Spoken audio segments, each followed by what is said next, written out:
মিনহা খলাকনাকুম ওয়া ফিহা নুঈদুকুম ওয়া মিনহা নুখরিজুকুম তারাতান উখরা।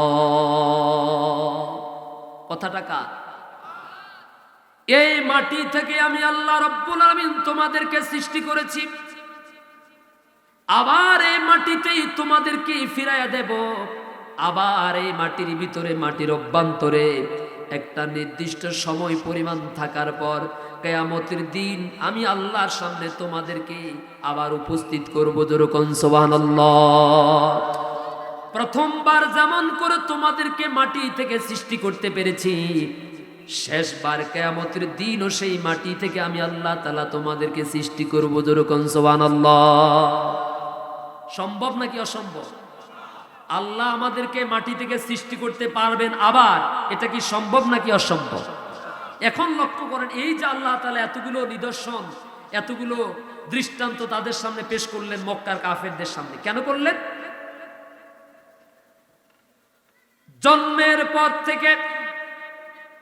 জন্মের পর থেকে নবুয়তের আগ পর্যন্ত 40টা বছর রাসূল কারীম সাল্লাল্লাহু আলাইহি ওয়াসাল্লাম মক্কার জমিনে বড় হলেন, লালিত হলেন, পালিত হলেন।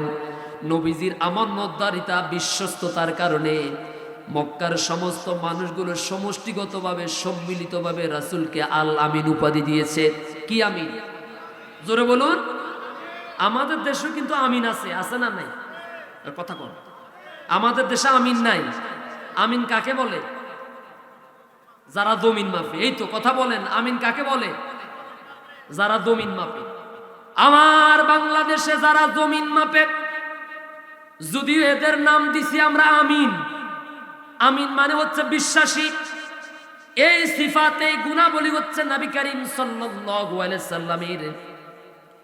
যেই নবীজি সাল্লাল্লাহু আলাইহি সাল্লামের 63 বছরের জিন্দেগিতে কোনোদিন মিথ্যা কথা, জীবনে কোনোদিন তামাশা করে, কোনোদিন মুশকারি করে, কারো সাথে ঠাট্টা করে একটা মিথ্যা কথা পর্যন্ত বলেন নাই। কোনো মানুষকে জীবনে কোনোদিন ঠকান নাই, ধোঁকাবাজি করেন নাই, প্রতারণা করেন নাই।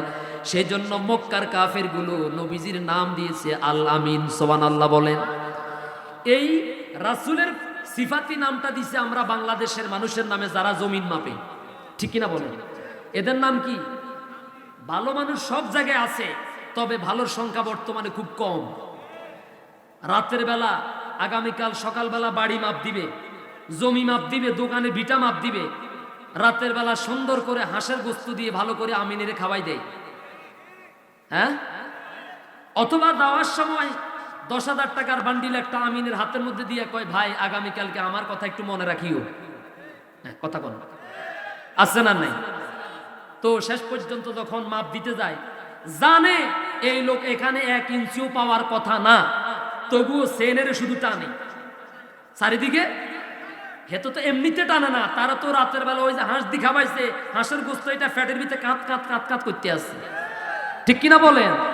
আর ওই যে পকেটের ভিতরে 10,000 টাকার বান্ডিল ঢুকাই দিছে, এটা শুধু খসর খসর করে, এই জন্য সেনেরে শুধু এমনি টানে। বুঝাতে পারি না। এরকম ডাকাত 2 নম্বর ব্যক্তি রামগুতিতে একজনও নাই। যে আছে না নাই? এরা কি আমিন নাকি ডাকাত? আবার আমার ওয়াজের সাথে যদি কারো চরিত্রের সাথে মিলে যায়, মনে করি না যে মাহফিল কমিটি বোধহয় হুজুরে কই দিছে, নাইলে আমি যে আকাম করি হুজুর কেমনে জানে? আমি ওই লক্ষ্মীপুর এক মসজিদে জুমার নামাজ পড়াইতাম, আলোচনার শেষ দিকে, এই জন্য একটু সাইজ করারও দরকার আছে। লক্ষ্মীপুর এক মসজিদে জুমার নামাজ পড়াইতাম। তো প্রথম জুমার নামাজ, জুমার খুতবা দেওয়ার পরে এলাকার মুসল্লিরা কয়, হুজুর আমাদের এলাকায় একটু সুদের প্রচলন এত বেশি, যদিও হাতিগঞ্জ বাজারের আশেপাশে এগুলা ধারে কাছেও নাই। আপনারা কইলি কি হইল? আমি তো আজকে 3-4 বছর পর্যন্ত এদিকে থাকি না, সুবর্ণচরে থাকি। আরো 3-4 বছর আগে একবার এই বাজারের মাঝখানে সুদ সম্পর্কে কত কথা এই ওয়াজ করতে যাইয়া, আমি তো করি না, আমি তো কোরআন হাদিস থেকে বলছি। ঠিক কিনা বলেন? কত মানুষ যে আমার চোখ রাঙানি দিচ্ছে, কত মানুষের রু থেকে উঠে গেছে। তো এখন আমারা বললো যে হুজুর আমাদের এলাকায় একটু সুদের এত ব্যাপক প্রচলন, এখন আপনি যদি এই ব্যাপারে আগামী জমা কিছু বলতেন তা আমি কোরআন হাদিস থেকে কিছু কথা প্রস্তুত করে আগামী এরপরের জুমায় উপস্থাপন করলাম। ওঁকো করে কেন? এটা বন্ধ করেন না, আমি শুনি, আপনারা শুনেন না। তো পরবর্তী জুমায় সুদের ভয়ঙ্কর